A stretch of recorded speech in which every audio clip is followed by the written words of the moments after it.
أحبتي اليوم نشتكي فقراء وضعفاء يشتكون لفقراء وضعفاء، وكل واحد قاعد يفضفض للثاني، صح؟ ولين سجد؟ أقسم بالله ما قدرنا الله حق قدره.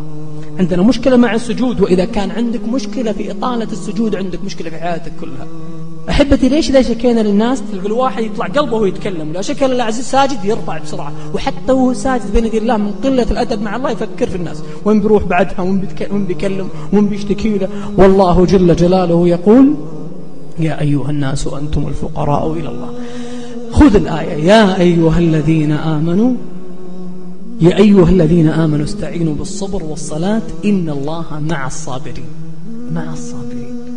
كلمني واحد قبل رمضان بكم شهر هو يتكلم، أقسم بالله يا جماعة أنا يتكلم ويبكي ويتكلم ويبكي، وقال قصة ما نبي جايها لكن قصة صراحة مؤلمة. قلت والله يا حبيبي، قلت والله يا حبيبي لو أني ربك إني لأعطيك من بكائك ومن شكواك، لكن والله العظيم أن ربي أرحم مني.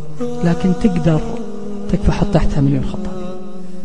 قلت تقدر تقول الكلام اللي قلته لي بنفس الطريقة وانت ساجد، تقدر هالبكاء ذا ويطلع لله وانت ساجد لحالك، أقسم بالله ما يردك سبحانه.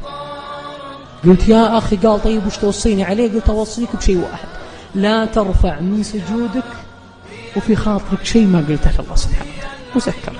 بعدها بأسبوع اللي هو الخميس الجاي دق علي قال أنا ما كلمتك بشكي اليوم ولا شيء، قال بقول لك بس كلمة تكفى ذكر فيها الناس، قل للناس لا ترفعون من سجودكم وفي خاطركم شيء ما قلتم.